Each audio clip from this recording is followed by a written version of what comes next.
Jalan-jalan ke Surabaya, pulangnya beli sepatu. Mahasiswa dan teman-teman yang berbahagia, Assalamualaikum warahmatullahi wabarakatuh. Selamat pagi semuanya, selamat bertemu kembali dalam perkuliahan kemometri bersama Pak Tomo. Pada kesempatan kali ini kita akan coba bahas tentang sampel, populasi, dan teknik pengambilan sampel, yaitu teknik sampling. Gitu ya. Sebelum kita mulai perkuliahan kita di pagi hari ini, mari kita buka dengan membaca tasbih. Bismillahirrahmanirrahim. Oke.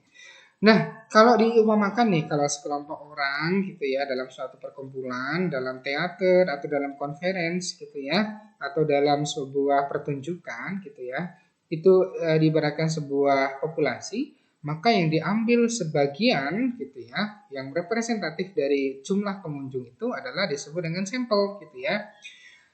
Jadi kalau menurut secara definisi gitu ya, populasi itu adalah kelompok keseluruhan orang, peristiwa, atau sesuatu yang ingin diselidiki oleh peneliti.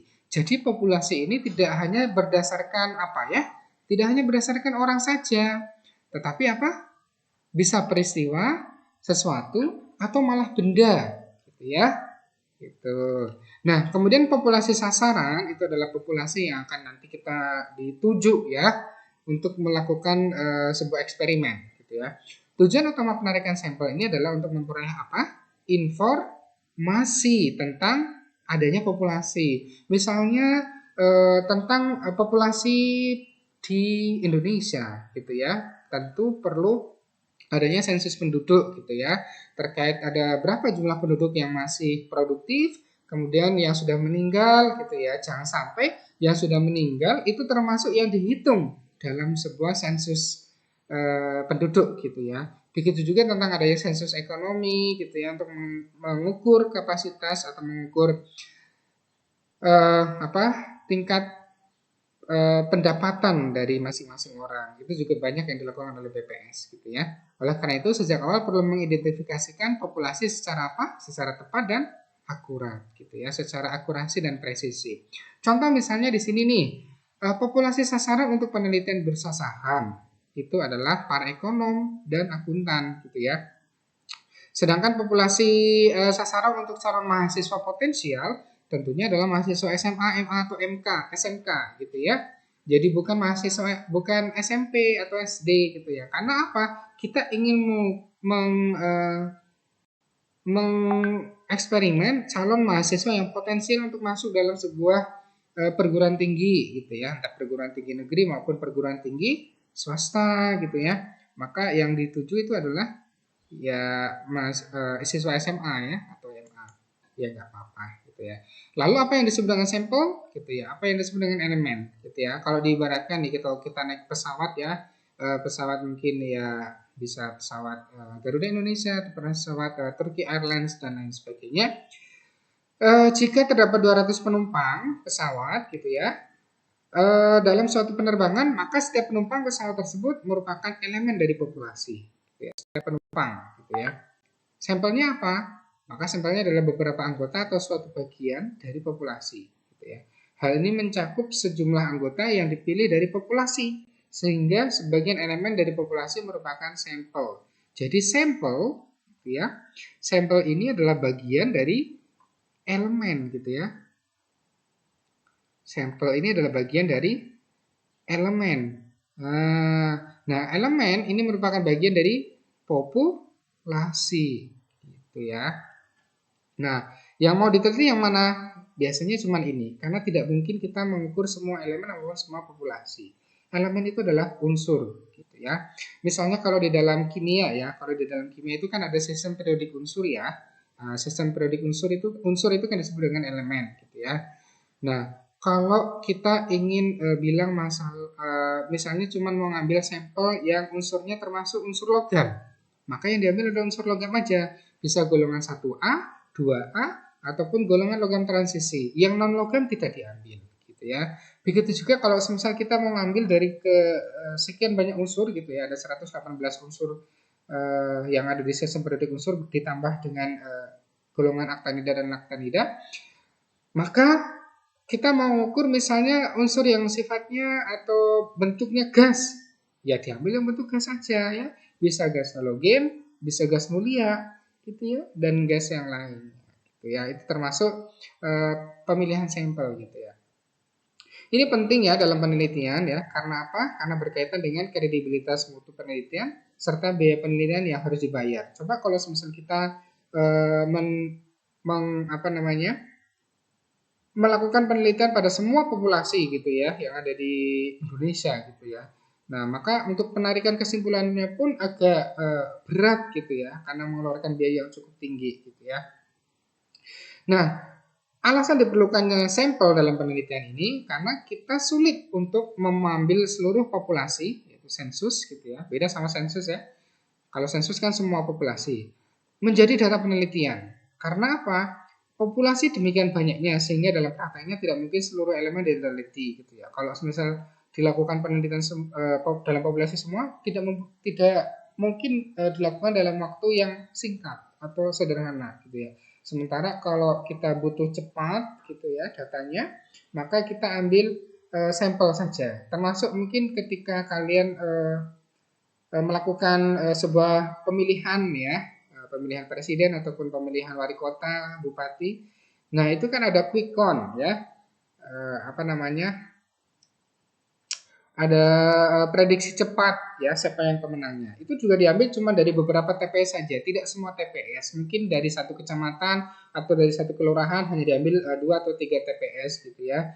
Nah, yang kira-kiranya di situ mewakili daripada populasi di wilayah tersebut gitu ya. Nah, sehingga kebanyakan dari hasil quick count itu mendekati dari hasil yang sebenarnya gitu ya. Keterbatasan waktu penelitian, kemudian juga bisa biaya juga terbatas mungkin ya, jadi tidak mungkin untuk dilakukan semuanya gitu ya. Jadi kalau sensus kan semuanya ya harus wajib ya untuk mengetahui populasi Indonesia ya. Tapi kalau penelitian kan mungkin hanya sampel saja. Juga keterbatasan dari apa? Sumber daya apa? Sumber daya manusia gitu ya, mungkin terbatas gitu ya. Membuat peneliti haruslah puas jika peneliti sebagian dari elemen penelitian gitu ya. Bahkan kadang penelitian yang dilakukan terhadap sampel bisa lebih reliable daripada terhadap populasi. Nah, misalnya nih, karena elemen sedemikian banyaknya, maka akan memunculkan kelelahan fisik dan mental para pengambil sampel yaitu pencacahnya, sehingga banyak terjadi kekeliruan. Gitu ya.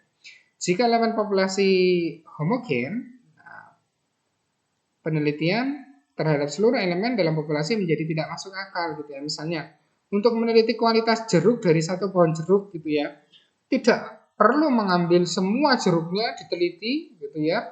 Kemudian dilakukan kualitasnya apakah bagus, apa manis gitu ya, apakah termasuk bibit unggul gitu ya. Cukup mengambil beberapa saja, tidak perlu semuanya diambil gitu ya. Oke. Nah, mengapa dalam penelitian itu dilakukan sampel dan apakah sampel ini dapat dikatakan mewakili seluruh populasi? Nah, sampel dapat mewakili seluruh populasi apabila sampel ini mengandung 2 kriteria, yaitu akurasi dan presisi, yaitu cermat, teliti, ya, dan tepat. Ini nih yang akan diperlukan dalam sebuah penelitian gitu ya. Jadi ada akurasi, sama ada apa? Sama ada presisi gitu ya. Kriteria cermat ini dimaksudkan agar sampel yang diambil tidak akan bias ya. Bias itu maksudnya adalah menyimpang ya, sehingga sampel dapat memberikan reaksi yang tidak berlebih atau kurang tetapi memberikan reaksi yang wajar gitu ya. Kriteria tepat ini mengandung arti sampel yang diambil dapat mewakili dengan wajar keseluruhan populasi tersebut. Oleh karena itu, aspek ketepatan ini mengandung pengukuran yang standar yang dapat ditoleransi terhadap kemungkinan kesalahan pengambilan sampel. Nah, teknik sampling ini diperlukan gitu ya, sesuai dengan strategi yang akan dilakukan pada populasi atau pada elemen yang akan kita teliti, gitu ya. Nah, teknik sampling itu nanti kalau kita sudah masuk bahas teknik sampling itu ya ada macam-macam ya. Ada probability sampling sama non probability sampling, gitu ya. Oke. Nah, sampel penelitian ini adalah bagian ya dari populasi ya. Kalau kita gambarkan di dalam sebuah diagram itu sampelnya ini, ya. Nah, populasinya adalah yang ini, keseluruhan itu. Nah, syarat pengambilan sampel ini adalah representatif gitu ya, dari populasinya gitu ya. Misalnya nih di dalam kelas kalian ya, ada siapa nih? Ada Evi misalnya ya. Kemudian ada siapa lagi? Ada Nisa Kolbi gitu ya. Nur Nisa Aini gitu ya. Ada Tarisma gitu ya. Misalnya dalam kelas kalian ada 16 orang gitu ya. Kemudian diambil cuman Evi sama Nur Nisa Aini ya. Itu sudah mewakili belum? Mewakili sih Pak gitu ya. Mewakili itu sudah termasuk sampel, tapi belum representatif gitu ya. Belum representatif. Karena apa? Loh ada anak mahasiswa laki-lakinya, maka harus diwakilkan juga salah satu mahasiswa laki-lakinya. Biar apa? Ya biar representatif gitu ya. Diambil Alto misalnya atau Abdul Rozak misalnya ya, atau mungkin Farhan. Nah, jadi pas nih komposisinya 3-3 gitu ya, tidak hanya laki-laki saja atau perempuan saja, tapi representatif, ada laki-lakinya ada perempuan saja. Nah, saya ingin tahu nih beberapa dari kalian siapa yang sudah hadir dalam perkuliahan ini, silakan tulis di kolom komentar nama, NIM, dan hadir gitu ya. Saya Bapak tunggu ya. Lalu penggunaan sampel dalam penelitian eksperimen ini menggunakan prinsip efisiensi ya. Dengan meneliti sedikit subjek, hasilnya dapat digunakan untuk menggambarkan seluruh populasi ya. Nah, hubungan sampling dengan populasi itu seperti apa? Kalau kita gambarkan ya di mahasiswa lah ya, mahasiswa UIN Wali Songo Semarang. Nah, populasi ini adalah seluruh mahasiswa di kampus. Kalau frame sampel gitu ya, frame sampel itu berarti apa ya? Yang akan diteliti itulah ya dari bagian elemen lah ya, kalau kita sebut elemen. Frame sampelnya misalnya adalah daftar mahasiswa yang registrasi di semester terakhir. Wah, gitu ya. Jadi udah mau semester ujung, nah kita ambil sampelnya siapa ini yang belum lulus, yang lain udah pada lulus kok, kalian belum lulus. Lalu sampelnya adalah 20 mahasiswa dari yang registrasi. Nah, nanti ada yang mahasiswa semester akhir yang registrasi misalnya ada 200. Nah, ini diambil cuman sampelnya adalah 20 mahasiswa saja. Unit eksperimennya ya seorang mahasiswa satu persatu dari 20 mahasiswa ini. Nah, jadi ada 20 ya, ada 1, 2, 3, 4 sampai ada 20 mahasiswa. Ini dimaksud dengan unitnya mahasiswanya. Ini juga unit eksperimennya gitu ya. Dilakukan sebuah penelitian gitu ya. Kalau di penelitian kimia yang mungkin dengan variasi pH, variasi konsentrasi, variasi waktu, variasi massa, begitu ya. Tapi kalau mahasiswa ini mungkin ada beberapa variasi, mungkin variasi ekonomi gitu ya. Kenapa nggak lulus-lulus ya? Karena mungkin ekonominya agak sedang bermasalah Pak. Jadi nyambi kerja sampingan atau mungkin variasi yang lain, ada variasi psikologi dari mungkin ada keluarga ada yang bermasalah gitu ya, ada yang orang tuanya meninggal kemudian harus banting tulang dan seterusnya, atau malah dari golongan dari orang yang kaya tetapi dia tidak begitu diperhatikan di keluarganya gitu ya. Nah, itu mungkin bisa dari variasi itu termasuk unit eksperimen yang diteliti satu per satu gitu ya. Ini hubungannya. Nah, kalau pure eksperimen gitu ya, misalnya ini adalah populasi, kita milih mau menggunakan apa nih? Random sampling gitu ya. Berarti menggunakan teknik apa? Non probability sampling gitu ya, sampling. Nah, kemudian diambillah sampel. Dari sampel ini kita melakukan sebuah eksperimen gitu ya, dengan menggunakan dua kelompok, yaitu ada KE dan KK. Apa itu KE dan KK? KE itu adalah kelompok eksperimen, di mana kelompok eksperimen ini dilakukan treatment-treatment tertentu ya, menggunakan metode pembelajaran misalnya, metode pembelajaran atau metode penelitian, kemudian menggunakan apa ya, model misalnya, model pembelajaran. Nah, atau mungkin model kemudian ada desain lagi gitu ya. Sementara kelompok kontrol gitu ya, ini adalah kelompok yang diambil juga dari sampel tapi tidak dilakukan apa-apa gitu ya. Nanti kita akan dibandingkan kelompok eksperimen sama kelompok kontrol ini, apakah ada perbedaan menggunakan metode inquiry, akan meningkat enggak hasil belajarnya, nilainya jadi tinggi atau enggak, atau malah sama dengan kelompok kontrol gitu ya. Nah, dalam penentuan ini harus berimbang ya, ada yang pinter, ada yang tidak terlalu pinter gitu ya. Jadi tidak boleh yang di kelompok eksperimen itu diambil yang pinter-pinter aja, kelompok kontrol itu yang bodoh-bodoh. Ya jelas toh kelompok eksperimen akan nanti nilainya akan lebih baik karena udah dasarnya pinter, ya kan? Nah, tetapi ini berimbang gitu ya dari hasil sebuah riset pendahuluan dulu ya. Dari satu kelas itu mana yang pinter, mana yang kurang pinter, nanti dibagi dua gitu ya. Ada yang satu kelompok eksperimen adalah ada yang pinter, ada yang biasa aja, ada yang kurang pinter gitu ya. Begitu juga dengan kelompok kontrol. Nanti dibandingkan gitu ya. Nah, gitu. Nah, kemudian kerepresentatifan sampel atau keterwakilan sampel ini seperti apa? Yaitu kecenderungan sampel mendekati keadaan identik populasi. Nah, jadi mewakili dari seluruh populasi gitu ya. Jadi kalau misalnya ini ada kerumunan orang-orang gitu ya, kita cuma mengambil sebagian saja, ya setidaknya yang sebagian saja ini sudah mewakili dari yang keseluruhan ini gitu ya. Nah, kerepresentatifan sampel ini dipengaruhi dari homogenitas populasi, jumlah sampel yang dipilih, banyaknya karakteristik subjek, dan adekuasitas teknik pengambilan sampel, yaitu ketepatan pengambilan sampelnya, cocok atau enggak gitu ya, kuat atau enggak. Nah, homogenitas populasi ini adalah aspek tempat geografis yang merupakan wilayah atau tempat subjek penelitian bertempat tinggal. Misalnya adalah provinsi, kabupaten maupun sekolah, gitu ya. Dari sisi aspek subjek ini dari misalnya jenis kelamin, gitu ya, umur, ras Asia, ras Eropa, ras Sunda, Jawa dan seterusnya. Tingkat pendidikan. Nah, kalau homogenitasnya yang diukur adalah tingkat pendidikannya S1 semua ya S1.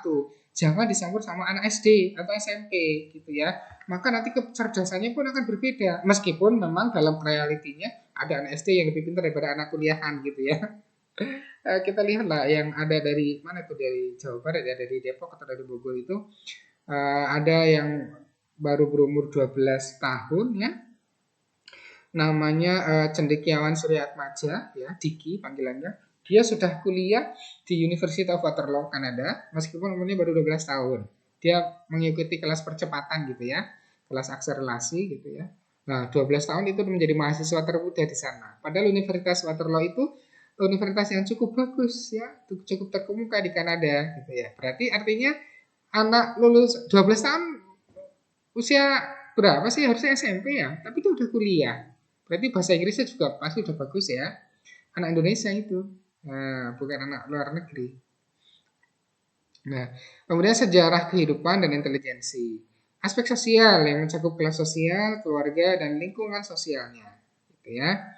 Jadi ini adalah mempengaruhi homogenitas dari populasi. Yang pertama dari aspek sampel ya. Ini dalam rangka untuk memperoleh keadaan sampel yang representatif. Nah, ada beberapa aspek sampel yang harus diperhatikan peneliti, yaitu yang pertama adalah jumlah sampelnya, kemudian besar anggota sampel, sama teknik pengambilan sampel. Ya, ini yang akan kita bahas nanti ya, lebih detail teknik-teknik pengambilan sampelnya. Gitu ya. Mari kita bahas satu persatu dari jumlah sampel sama besar anggota sampel. Jumlah sampel ya, bukan sambel ya. Yaitu banyaknya kelompok sampel yang dibutuhkan dalam suatu eksperimen. Nah, misalnya tadi dari mahasiswa semester akhir yang registrasi itu diambil 20 saja ya, dari sekitar 200 yang registrasi mungkin ya di semester akhir mahasiswa kimia gitu. Nah, jumlah sampel ini ditentukan oleh desain eksperimennya. Nah, melakukan komparasi antara kelompok eksperimen dan kelompok kontrol tadi ya, maka jumlah sampel yang dibutuhkan adalah 2 minimal gitu ya. Atau komparasi 2 perwakilan pada satu sampel, yaitu kelompok pengamatan ya. Tadi kelompok pengamatannya apa? Yaitu kelompok kontrol sama kelompok eksperimen. Nah, tadi sudah saya sampaikan ya perbedaannya ya. Nah, pertanyaannya, silakan tulis di kolom komentar apa perbedaan kelompok eksperimen sama kelompok kontrol. Apa perbedaan KE sama KK? Tadi sudah saya sampaikan ya. Ayo, yang memperhatikan pasti tahu nih jawabannya. Silakan tulis di kolom komentar namanya sama jawabannya. Apa tadi pertanyaannya? Saya ulangi. Apa perbedaan kelompok eksperimen dan kelompok kontrol dalam sebuah sampel penelitian? Silakan ya. Saya lanjutkan teman-teman semuanya. Besar anggota sampel gitu ya, yaitu adalah peneliti menentukan berapa besar anggota sampel yang akan diambil dari populasi. Besar anggota sampel eksperimen ini tidak ditentukan dari besarnya populasi, catat nih, tetapi oleh kekuatan pengaruh perlakuan dari studi sebelumnya. Makanya tadi kita melakukan riset pendahuluan dulu ya. Riset pendahuluan itu ya tidak harus melakukan di laboratorium. Tadi kita menganalisis dari referensi, rujukan, dari wawancara, atau dari hasil data nilai nilai siswa atau mahasiswa sebelumnya gitu ya. Semakin besar power of effect atau semakin besar pengaruhnya, diperlukan sampel yang relatif sedikit. Sementara kebalikannya, semakin lemah, ini dibutuhkan sampel yang relatif banyak gitu ya. Selanjutnya adalah teknik pengambilan sampel. Mari kita bahas bagaimana cara mengambil sampel yang benar. Melalui apa? Teknik sampling. Nah, teknik sampling ini merupakan sebuah teknik yang dilakukan untuk menentukan sampel. Jadi, sebuah penelitian ini yang baik ini memang harus memperhatikan atau menggunakan teknik yang benar, gitu ya. Langkah-langkah dalam teknik sampling menurut Dahlen ya, ini ada beberapa langkah yang perlu diperhatikan oleh para peneliti nih atau para mahasiswa yang akan melakukan penelitian di semester akhir sebagai tugas akhir misalnya. Yang pertama ini adalah menentukan populasi, ya. Kemudian mencari data akurat unit populasi. Ya tadi ya misalnya daftar nilai siswa gitu ya. Jadi tidak boleh dipisahkan ya antara kelompok eksperimen yang pinter-pinter aja, kelompok kontrol yang bodoh-bodoh. Ya jelas nanti datanya kurang valid ya. Mencari data akurat unit populasi. Kemudian yang ketiga adalah memilih sampel yang representatif. Apa itu representatif? Keterwakilan ya. Menentukan jumlah sampel yang memadai. Nah, lalu sampling. Nah, sampling ini adalah proses memilih suatu jumlah unsur populasi yang mencukupi dari populasi. Sehingga dengan mempelajari sampel ini akan memahami karakteristiknya, memungkinkan untuk mengeneralisir karakteristik. Mengeneralisir itu artinya mengambil sebuah kesimpulan, ya, generalisasi gitu ya. Nah, kategori sampling ini, teknik pengambilan sampling itu ada dua macam ya. Ada probability sampling sama non-probability sampling. Probability itu dari kata probable, yaitu mungkin, ada kemungkinan, barangkali. Nah, ini artinya apa? Probability sampling berarti setiap unsur memiliki kemungkinan untuk diambil sebagai sampel. Sementara kalau non-probability sampling berarti setiap unsur peluangnya kecil untuk diambil sebagai sampel. Ini contohnya adalah random, acak gitu ya, tinggal ngambil aja. Jadi tidak memiliki peluang sebagai sampel diambil gitu. Nah, jenis-jenis nanti pengambilan sampel ya tadi yang disampaikan di awal ya, ada probability sampling sama non-probability sampling. Apa itu definisinya? Kalau probability sampling ini adalah teknik pengambilan sampel yang didasarkan atas probabilitas bahwa setiap unit sampling, nah ya, setiap unit sampling ini memiliki kesempatan yang sama untuk terpilih menjadi sampel.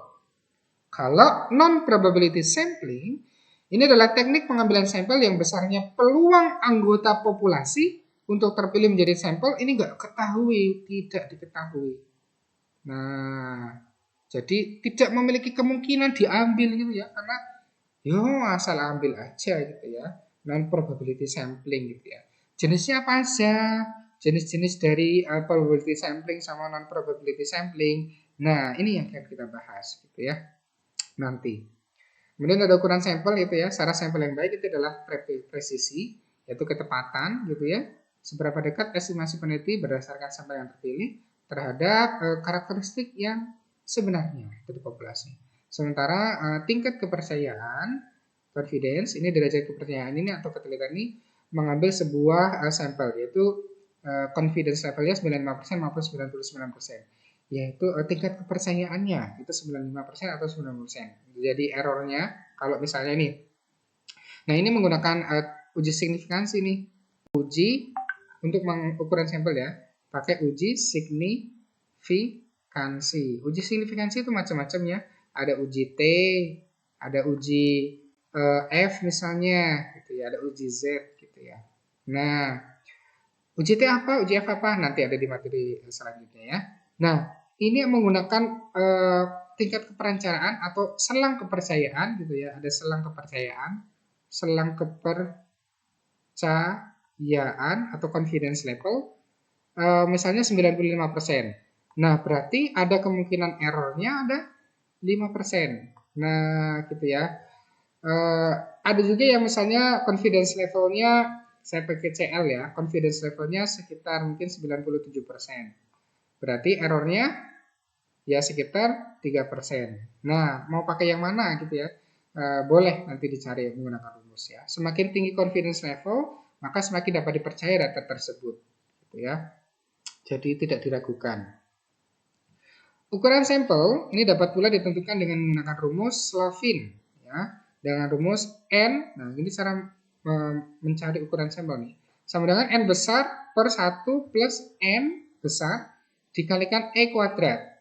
N kecil ini adalah ukuran sampelnya, kemudian N besar ini adalah ukuran populasi, sementara N ini adalah persen kelonggaran ketidaktelitian, yaitu persen error tadi gitu ya. Kalau misal kalian mau ngambil 97% ya nanti persen errornya adalah 3%. Karena kesalahan pengambilan sampel yang masih dapat ditolerir atau diinginkan. Nah, yang maksimal mungkin yang masih bisa ditolerir gitu ya, mungkin bisa 95% ya, biar tingkat confidence levelnya tinggi gitu ya. Bisa 95%, 97%, syukur-syukur 99% ya. Yaitu misalnya 2%, berarti confidence levelnya berapa? 98% gitu ya. Nah, ukuran sampel ini ya, dalam menentukan ukuran atau jumlah sampel juga perlu memperhatikan pedoman kasar yang dikemukakan oleh Roscoe dalam Sekaran 2000 ya, yaitu jumlah sampel yang paling sesuai untuk hampir semua penelitian adalah sekitar 30 sampai 500. Kenapa? Agar nanti terdistribusi secara normal ya. Kalau misal dibuat persebaran data, nanti terdistribusi secara normal seperti ini grafiknya gitu ya. Ada puncaknya gitu ya. Ada yang paling pinter, menengah gitu dan seterusnya. Apabila sampel dibagi dalam beberapa kategori subsampel, jumlah sampel minimum tiap kategori adalah 30. Nah, 30 ini kenapa 30? Agar apa tadi? Terdistribusi normal. Gitu ya. Dalam penelitian multivariat, multiple regression analysis, jumlah sampel harus beberapa kali, sekitar 10 kali atau lebih. Sekitar beberapa kali lipat itu dari jumlah variabel penelitian. Untuk penelitian eksperimen yang sederhana dengan pengendalian eksperimen yang ketat, penelitian yang baik itu dapat dilakukan dengan menggunakan sekitar 10 sampai 20 ya, 20 sampel. Nah, masih dengan ukuran sampel, ukuran minimum sampel yang dapat diterima berdasarkan desain atau metode penelitian yang digunakan Kay tahun 1976 itu deskriptif minimal 10% dari populasi, untuk populasi yang relatif kecil minimal 20%. Deskriptif korelasi minimal 30 subjek gitu ya. Jadi di sini ada korelasi. Korelasi itu artinya ada hubungan gitu ya, ada hubungan pengaruh antara si A dengan si B. Nah, ini minimal ada 30 subjek. Metode X-box factor ini minimal 15 subjek per kelompok.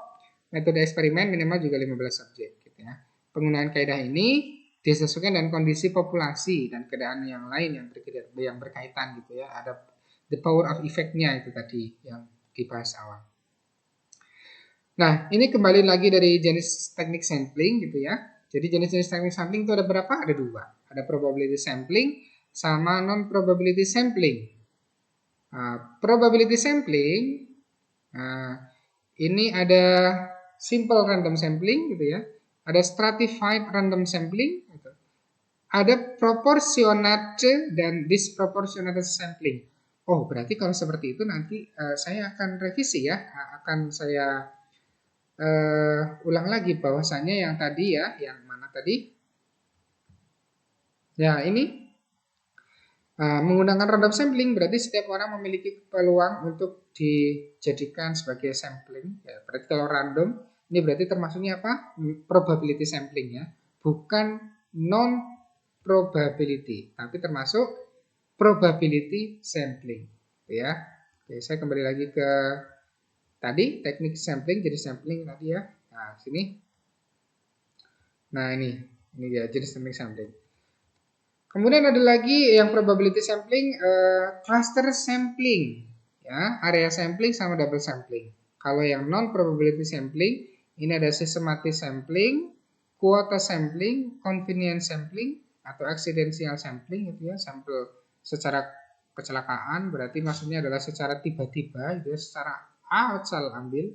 Judgment sampling, purposive sampling, sama sampel jenuh, snowball sampling gitu ya. Ini tadi ya. Oke, kalau dijabarkan jadi dua macam gitu ya. Ada sampling random sampling gitu ya. Ada area, cluster itu adalah area gitu ya. Kalau non probability ada sampling sistematis, sistem kuota, sampling accidental gitu ya, atau secara tiba-tiba.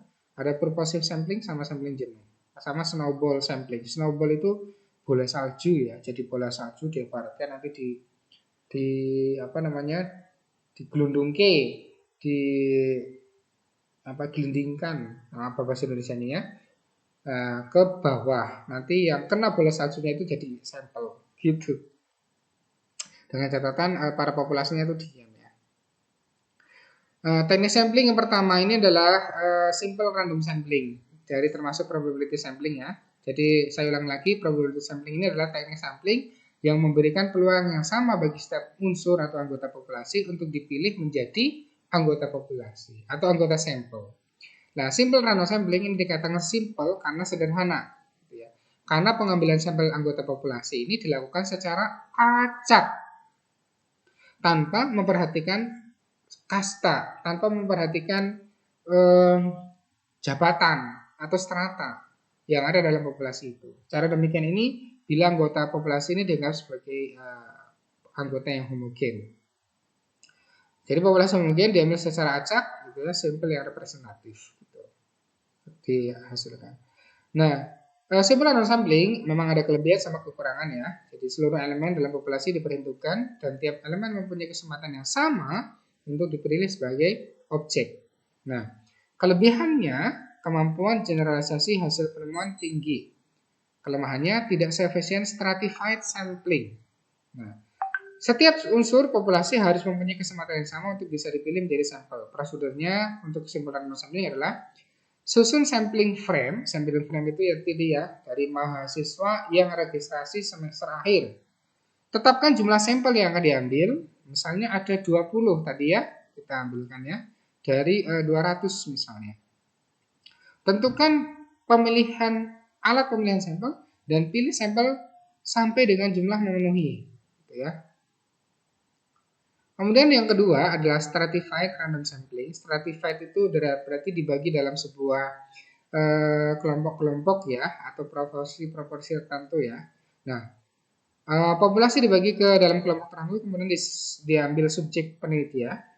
Kalau misal dalam proporsi jumlah yang sebenarnya atau perbandingannya, itu namanya proporsional, gitu ya, punya proporsi. Misalnya kalau laki-lakinya 3, perempuannya 3 tadi ya.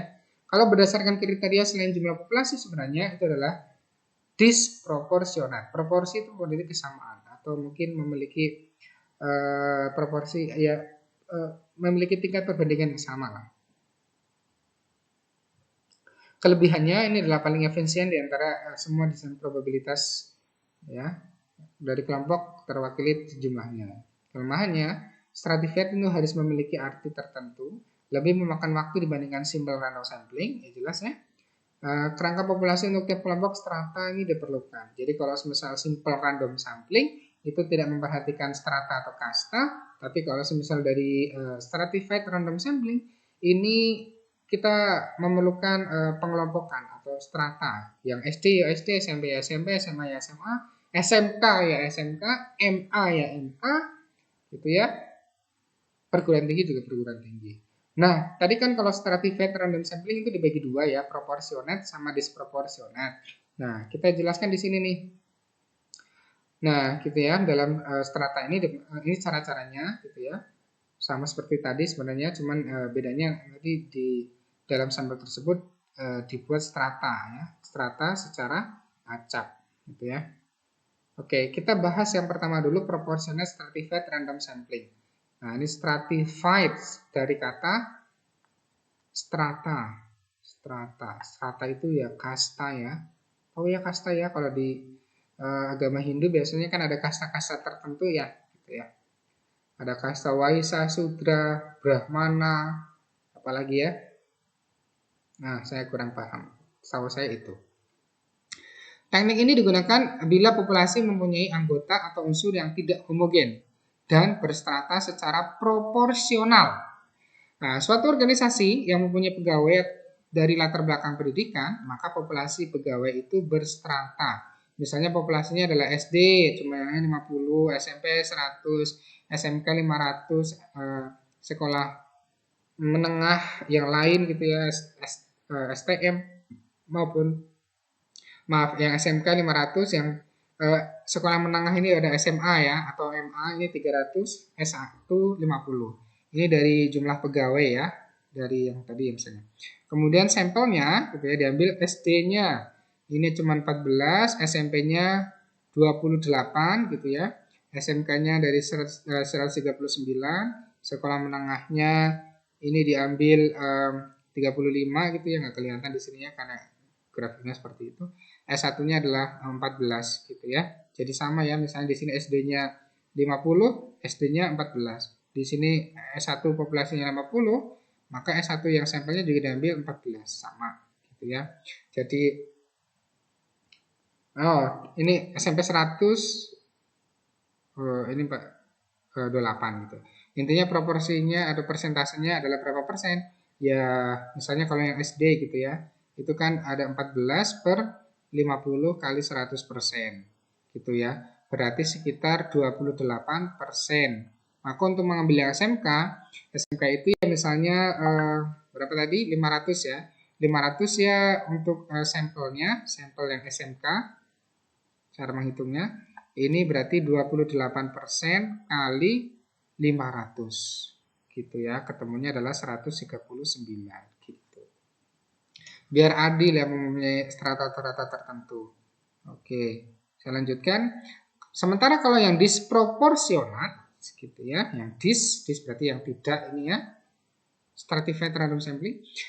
Maka teknik ini digunakan untuk menentukan jumlah sampel bila populasinya berstrata tapi kurang proporsi. Misalnya untuk S3 3 orang, S2 4 orang, S1 90 orang.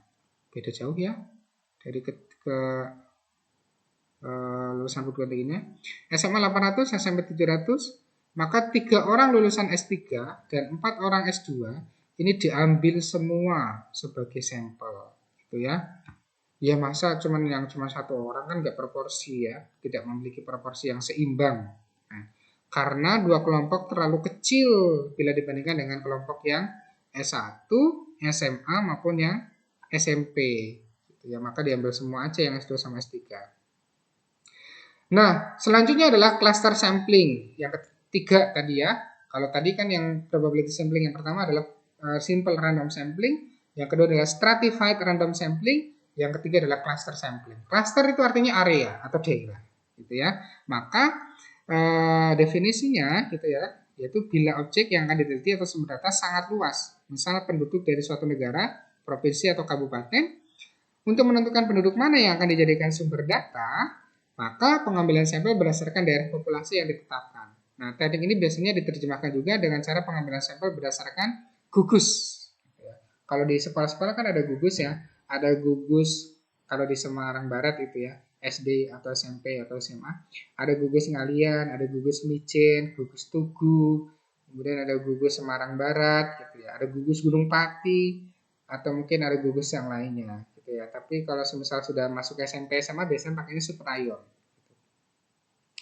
Dalam sampel gugus, setiap gugus boleh mengandung unsur yang karakteristiknya berbeda-beda atau heterogen.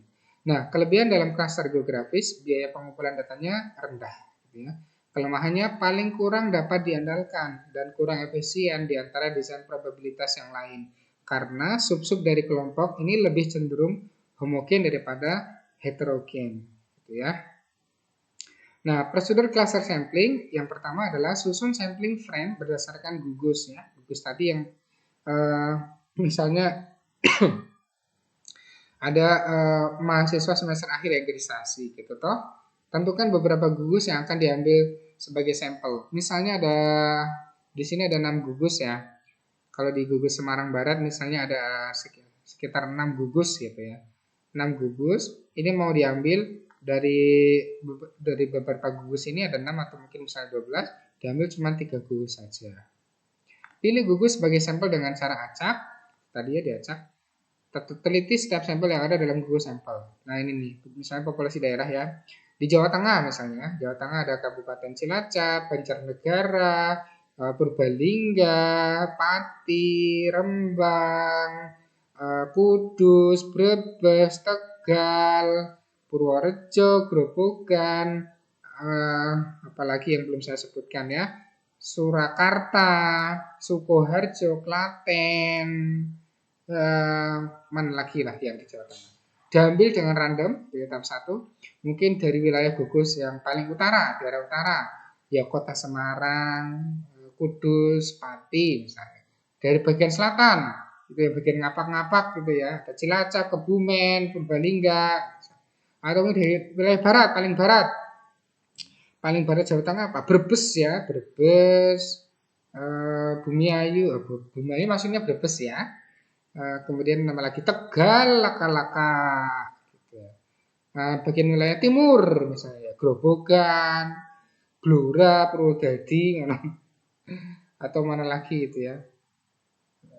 Bagian selatan ada yang bagian tenggara misalnya. Ada Klaten gitu ya, diambil lah ya. Nah, diambil dengan random, maka tahap 2. Ini berdasarkan klaster atau berdasarkan daerah. Area sampling gitu ya. Nah, cluster sampling dalam suatu daerah atau lokasi tertentu. Kelebihannya, biayanya efektif, berguna untuk keputusan yang berhubungan dengan lokasi tertentu gitu ya. Jadi misalnya cuman kota Semarang saja atau kota Bandung saja atau mungkin kota Bekasi saja gitu ya.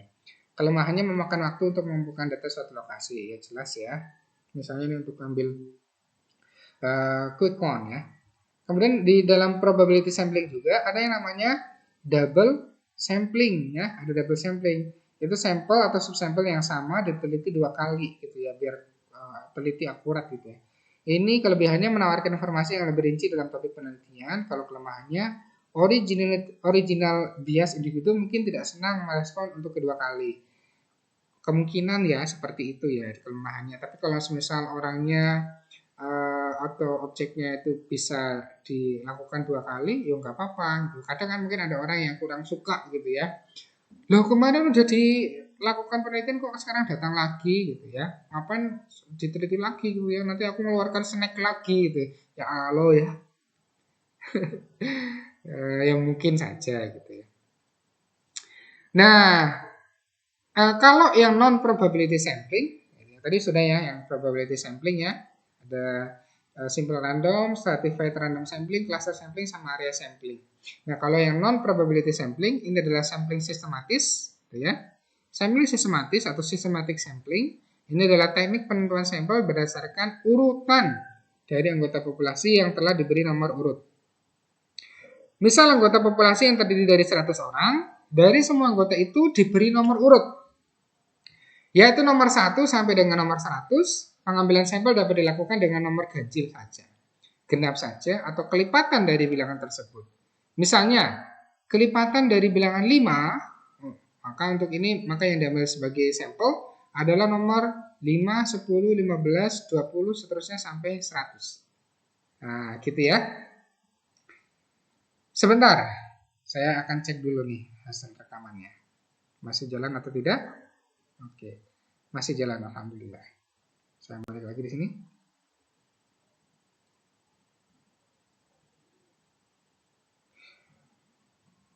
Lalu yang kedua adalah sampling kuota ya. Kuota dibatasi, misalnya cuma 30 saja, 20 saja, atau yang berapa lah ya. Ini teknik untuk menentukan sampel dari populasi yang mempunyai ciri-ciri tertentu, sampel jumlah kuota yang diinginkan. Gitu ya.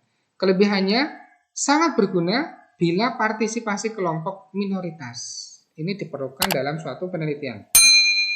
Kelemahannya ini tidak dapat digenerasi dengan mudah ya, tidak bisa diambilkan kesimpulan dengan mudah. Sebagai contoh misalnya akan melakukan penelitian terhadap pegawai golongan 2 gitu ya, dan penelitian dilakukan secara kelompok. Setelah jumlah sampel ditentukan ada 100, dan jumlah anggota peneliti ini berjumlah 5 orang, maka setiap anggota peneliti dapat memilih sampel secara bebas, sesuai dengan karakteristik yang ditentukan, yaitu golongan 2, sebanyak 20 orang, 100 dibagi 5. Kemudian yang ketiga ini adalah sampel aksidental atau accidental sampling, atau convenient sampling. Ini adalah sampel aksidental adalah teknik penentuan sampel berdasarkan kebetulan, secara tiba-tiba, asal yang ada ditemui aja. Kadang kan mungkin kalau mau sensus penduduk, atau mungkin sensus ekonomi itu ya, kadang orang-orang kaya itu tidak mudah untuk ditemui, itu ya, susah sekali. Maka ini diambil secara kebetulan saja. Siapa saja yang secara kebetulan bertemu dengan peneliti dapat digunakan sebagai sampel. Bila dipandang orang yang kebetulan itu ditemui itu cocok sebagai sumber data. Nah, convenient sampling atau accidental sampling itu ya, ini sebenarnya paling mudah ya digunakan. Atau apa namanya, nggak terlalu ribet gitu ya, tapi ada kelemahan juga gitu ya, tidak dapat digeneralisir sama sekali gitu ya, ya mungkin hanya sebagai sebuah ide peneliti aja gitu ya, jadi nggak perlu dicantumkan dalam jurnal ilmiah gitu ya. Disebut accidental sampling atau ini disebut dengan tidak sengaja, atau juga captive sample, man of the street. Tahu ya maksud man of the street ini ya? Jadi asal orang yang ditemui di dalam perjalanan di jalan aja ya. Jenis sampel ini sangat baik jika dimanfaatkan untuk penelitian penjajakan, penelitian pendahuluan ya, yang kemudian diikuti oleh penelitian lanjutan yang sampelnya diambil secara random atau secara acak. Selanjutnya dari non probability sampling yang ketiga, yang keempat ini adalah judgment sampling ya. Sampel diambil dengan maksud atau tujuan tertentu. Nah, subjek dipilih berdasarkan keahlian dalam bidang yang diteliti. Kelebihannya kadang merupakan satu-satunya cara untuk menyelidiki. Kelemahannya adalah kemampuan generalisasinya dipertanyakan. Tidak dapat digeneralisasi ke seluruh populasi ya. Ini populasi ya, bukan populasi ya. Mungkin salah ketik ya, maaf ya. Selanjutnya adalah sampling purposive ya. Purposive itu artinya tujuan. Sampling purposive ini adalah teknik penentuan sampel dengan pertimbangan tertentu. Misalnya akan melakukan penelitian tentang disiplin pegawai, ya, akan melakukan penelitian tentang disiplin pegawai, maka sampel yang dipilih adalah orang yang ahli di bidang kepegawaian. Ya. Kemudian ada lagi sampling jenuh. Apa itu sampling jenuh? Kalau di kimia ada larutan jenuh sama larutan tak jenuh gitu ya. Tak jenuh kemana-mana. Tak gendong kemana-mana. Huy, huy, huy. Tak gendong kemana-mana. Huy, huy. Loh, kok nyampe ke situ? Sampling jenuh adalah teknik penentuan sampel bila semua anggota populasi digunakan sebagai sampel. Hal ini sering dilakukan bila jumlah populasi relatif kecil atau kurang dari 30 orang. Istilah lain sampel jenuh ini adalah sensus, ya, di mana semua anggota populasi dijadikan sampel. Semua anggota populasi, maka ini namanya sampling jenuh. Misalnya sensus penduduk, sensus ekonomi, nah dan seterusnya. Kebetulan dulu Bapak pernah di BPS jadi tahu. Nah yang terakhir, nah dari non probability sampling ini adalah snowball sampling. ya, atau sampel pengambilan sampel dengan bola salju. Ini cuma gambaran aja ya, bukan berarti dengan menggunakan bola salju beneran gitu ya, tapi hanya penggambaran saja seperti bola salju. Snowball sampling ini adalah teknik penentuan sampel yang mula-mula jumlahnya kecil, kemudian sampel ini disuruh untuk memilih teman-temannya untuk dijadikan sampel. Begitu seterusnya gitu ya, sehingga jumlah sampel semakin banyak, ibarat bola salju yang menggelinding gitu ya. Ternyata bahasa Indonesia tetap sama ya, menggelinding. Makin lama semakin besar. Pada penelitian kualitatif banyak menggunakan sampel proporsi sama snowball ya. Di kualitatif itu yang tidak begitu menggunakan banyak angka-angka gitu ya. Tidak menggunakan nominal atau bilangan. Nah, ini misalnya digambarkan ini ada A ini memilih 2 orang gitu ya. A ini memilih si B dan memilih si C. Nah, kemudian B ngambil lagi 3 orang. Gitu seterusnya D, E, F. Si D ngambil 3, E ngambil 3, F juga ngambil 3 gitu ya. Gitu seterusnya. Ini adalah namanya desain snowball sampling gitu ya. Ini adalah snowball sampling. Non probability sampling, NPS itu non probability sampling ya. Punya snowball sampling ini caranya atau prosedurnya adalah memilih unit yang karakteristiknya jarang, unit selanjutnya ditunjukkan responden sebelumnya. Gitu. Hanya untuk penerapan yang sangat khusus gitu ya, yaitu yang tadi ya penelitian kualitatif ya, penelitian kualitatif. Kelemahannya keterwakilan dari karakteristik jarang tidak terlihat dalam penelitian sampel gitu ya, jarang atau tidak terlihat dalam pemilihan sampel. Metode ini biasanya digunakan untuk meneliti kelompok eksklusif, gitu ya. Eksklusif itu ya kelompok-kelompok yang istimewa atau kelompok yang tersembunyi, gitu ya, atau tertutup, gitu ya. Misalnya, mohon maaf, ada yang penelitian tentang gay, lesbian, atau pecandu narkotik, narkoba, peminum alkohol, gitu ya. Ini menggunakan snowball sampling. Kalau misal 1 orang itu sudah ketahuan, gitu ya. Misalnya nanti dia mungkin bisa mendapatkan informasi dari si orang ini dengan yang lainnya gitu ya. Dari 2 orang ketahuan lagi gitu ya. Nanti ini punya teman lagi yang lain gitu ya. Ini juga punya lagi yang lain. Akhirnya mungkin di dalam sebuah kota, misalnya di dalam kota X gitu ya. Saya tidak sebutkan namanya. Nanti ketahuan ada berapa jumlah yang mungkin menyimpang. Misalnya LGBT ya. LGBT gitu ya. Kegunaan teknik sampling ini berguna agar mereduksi anggota populasi menjadi anggota sampel yang mewakili ya populasinya, itu representatif, sehingga kesimpulan terhadap populasi dapat dipertanggungjawabkan. Lebih teliti ini menghitung yang sedikit daripada yang banyak gitu ya. Kemudian menghemat waktu, tenaga, biaya, dan menghemat benda gitu ya, yang mungkin bisa merusak gitu ya. Nah, cara melakukan teknik sampling ini ada beberapa kriteria gitu ya, yang perlu diperhatikan dalam mengambil sampling. Nah, yang pertama adalah tentukan dulu daerah generalisasinya, gitu ya, kita menentukan dulu. Kemudian berilah batas-batas yang tegas tentang sifat populasi, gitu ya.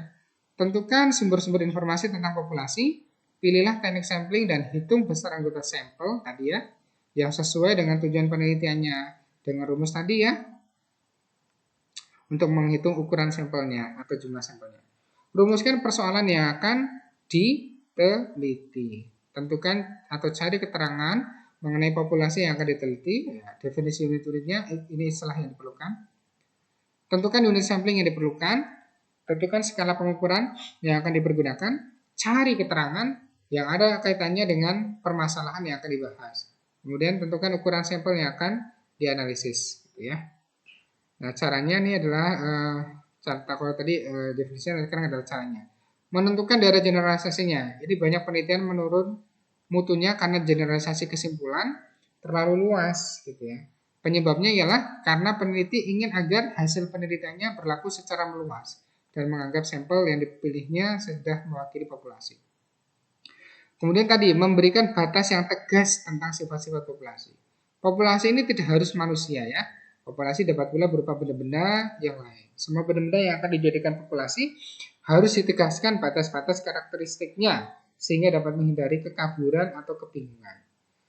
Tentukan sumber-sumber informasi juga tentang populasi. Ada beberapa sumber informasi ya yang dapat memberikan petunjuk tentang karakteristik gitu ya.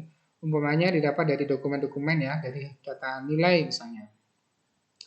Nah, penentuan besarnya anggota sampel gitu ya. Contoh menentukan ukuran sampel dengan tabel Krejci atau nomogram Harry King gitu ya. Penelitian ini akan dilakukan terhadap iklim kerja suatu organisasi. Sumber data yang digunakan adalah para pegawai yang ada pada organisasi. Nah, jumlah pegawainya ini berstrata ya, pakai mungkin stratified random sampling ya. Tadi ya kita sudah tuliskan ya, misalnya dari 1000 yang terdiri atas lulusan S1, 50 S sekolah menengah ya, SMA misalnya ya. Ini 300, SMK-nya 500, SMP-nya 50, SD-nya 100. Kalau tadi dihitung mungkin proporsinya 28% ya. 28%-nya. Nah, nanti 28%-nya misalnya dari 100 tadi ya. 100 kita ambil berapa tadi? 28 ya. Kalau 50 kita ambil setengahnya ya pasti ya 14. Nah, 14 ini sebisa mungkin mewakili ya. Ada yang laki-lakinya berapa, yang perempuannya berapa. Tentunya yang proporsinya mewakili. Nah, ini ya tadi ya ini cara perhitungannya ya. 50 per 1000 kali 278. 278 apa nih? Kesalahannya 5%. Kesalahan 5% berarti uji signifikansinya atau selang kepercayaannya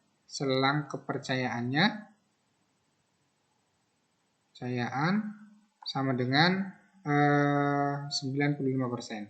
Jadi kalian ini ya tidak semata-mata 28% itu dari mana gitu ya. Ya dari sini lah mungkin ya. Menghitungnya seperti ini. Jumlah sampelnya gitu ya harus sekitar 278. Oh begitu ya. Caranya seperti ini toh ya. Jadi 50 per 1000 kali 278 ketemunya 13,9. Ambillah 14 lah ya. Yang sekolah menengah 300 per 1000 kali 278. Nah begitu. Nah, karena populasi berstrata maka sampelnya juga berstrata. Stratanya menurut tingkat pendidikannya ya. Ada S1, SMA, SMK, SMP dan SD gitu. Nah, penentuan besarnya anggota sampel ya. Pada perhitungan yang terdapat koma dibulatkan ke atas sehingga jumlah sampelnya lebih 278 yaitu sekitar 280 ya.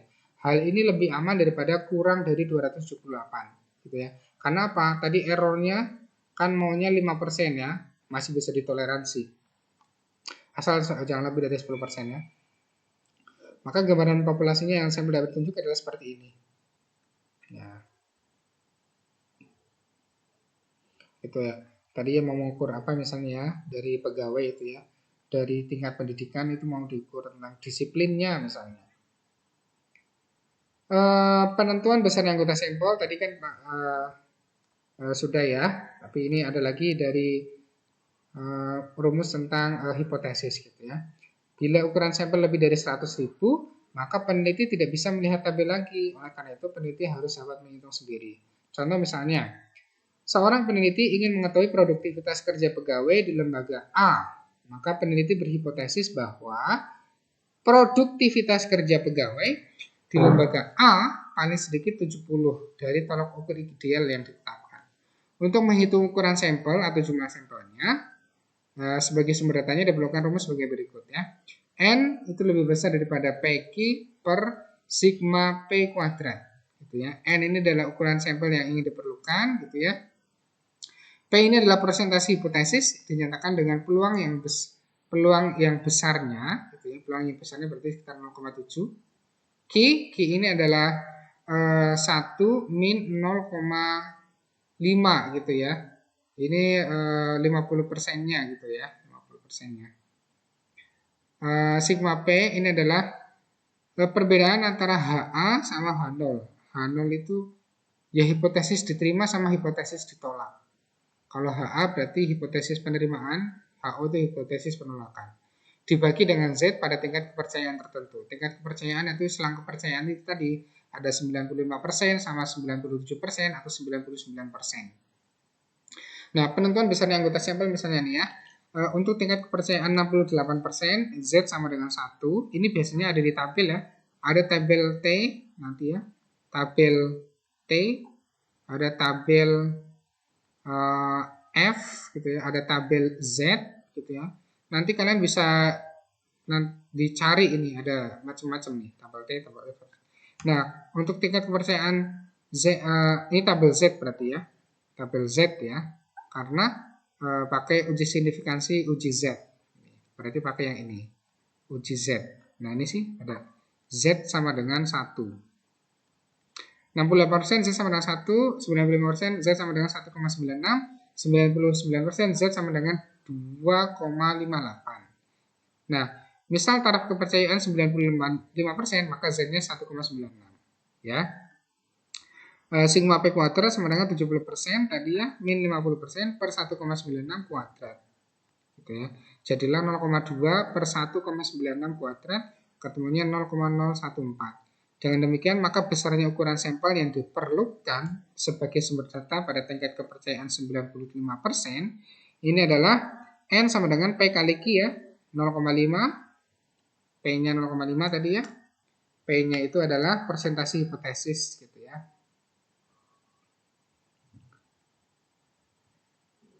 Uh, 0,5 kali 0,5 per 0,0104 ini dari sigma P kuadrat gitu ya, ketemunya 24,0292 atau 25 orang. Jadi paling sedikit diperlukan 25 orang sebagai sumber data gitu ya.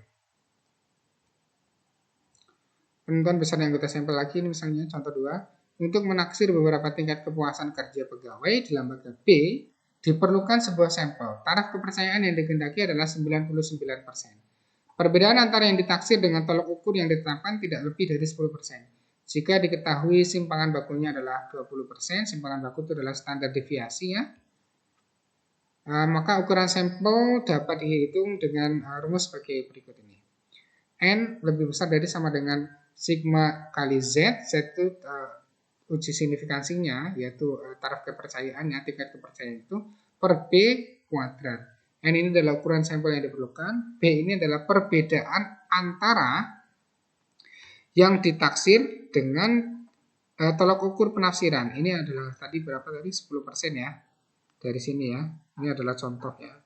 10%. Z ini adalah harga taraf kepercayaan. Tadi 99% ya. Kalau 99% tadi 2, ya. Oh iya, 99% ini kan confidence levelnya kan 99% gitu ya. Berarti Z-nya gitu ya. Z-nya Z ini sama dengan 2,58. Sigma ini adalah simpangan bakunya, itu standar deviasi. Nah, kita lihat contoh di sini gitu ya. Maka besarnya sampel atau ukuran sampel dapat dihitung N sama dengan lebih dari sama dengan sigma kali Z per B kuadrat. Sigmanya itu tadi adalah 20% ya, berarti 0,2. Kemudian Z-nya adalah 2,58 tadi kita sudah cari di sini ya, 2,58 untuk Z 99%. Kemudian B ini adalah 10%, yaitu tolok ukur perbedaannya, bahkan 0,1. Dihitung ketemunya 5,16 kuadrat. Maka hasilnya adalah 26,63. Harus lebih dari ini. Gitu ya. Ada beberapa error atau kesalahan umum dalam menentukan anggota sampel. Yang pertama adalah gagal dalam menetapkan jumlah anggota populasi yang dapat dipercaya. Yang kedua, menggunakan anggota sampel yang terlalu kecil. Yang ketiga, tidak menggunakan teknik sampling stratified yang dipersyaratkan. Kemudian yang keempat adalah mengubah prosedur teknik sampling. Kelima, yang bisa menyebabkan kesalahan juga, mengubah rumus untuk menghitung besarnya anggota sampel. Rumusnya diubah, makanya sampelnya juga tidak begitu valid ya, karena rumusnya salah. Memilih anggota sampel yang tidak sesuai dengan tujuan penelitian, mengurangi anggota sampel yang telah ditentukan oleh perhitungannya. Misalnya pada saat penelitian ternyata orang yang ditujuk itu malah sakit, masuk rumah sakit gitu ya, atau meninggal. Wah, itu akan menyulitkan. Perlu pengambilan sampel yang lain, harus ada penggantinya. Memilih ekselmen atau grup kontrol dari populasi yang berbeda. Nah, ini juga bisa menyebabkan kesalahan kalau misalnya menggunakan grup eksperimen sama grup kontrol itu jadi dari populasi yang sama gitu ya, dari sekolah yang sama, tidak boleh dari sekolah yang berbeda, nanti hasilnya berbeda. Peneliti yang memakai grup sukarela lupa atau sengaja tidak membedakannya dengan grup yang wajib. Akibatnya peneliti gagal dalam menginterpretasikan hasil penelitiannya. Ya. Nah, kesalahan umum yang lain, yang 10 adalah tidak memberikan alasan mengapa rumus ukuran sampel itu dan teknis sampel ini digunakan dalam penelitian. Kemudian pemeriksaan yang kurang teliti dan atau tidak lengkap ya terhadap populasi.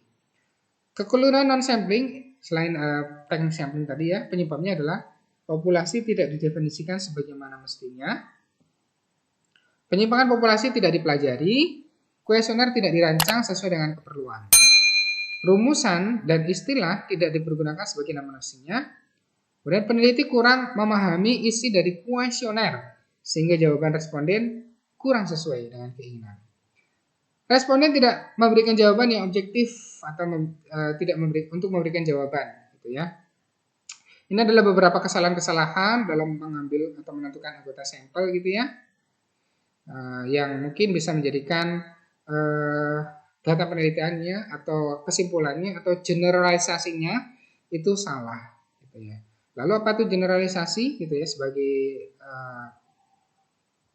kesimpulan yang terakhir. Generalisasi, gitu ya. Generalisasi ini adalah upaya untuk menerapkan hasil suatu eksperimen, hasil data itu, ya, pada subjek di luar subjek eksperimen. Eksperimen laboratorium ini kurang dapat digeneralisasikan, sedangkan eksperimen lapangan lebih luas generalisasinya. Misalnya laboratorium ini berarti terkait dengan penelitian kuantitatif ya, karena penelitian eksperimen kuantitatif. Sementara kalau penelitian eksperimen lapangan yang berhubungan dengan ilmu sosial humaniora, maka ini bersifat kualitatif. Nah, suatu eksperimen dapat digeneralisasi. Generalisasi itu berarti diambil kesimpulan ya, digeneralkan, dihasilkan itu secara luas dengan cara melakukan replikasi pada tempat, subjek, dan situasi yang berbeda, gitu ya.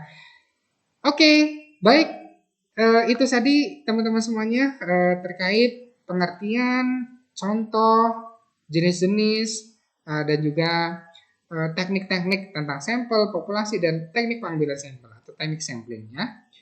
Saya rasa cukup untuk pertemuan kuliah di pagi hari ini. Terima kasih sekali atas kehadirannya, gitu ya. Sampai jumpa lagi dalam video atau pertemuan selanjutnya. Assalamualaikum warahmatullahi wabarakatuh. Bye-bye.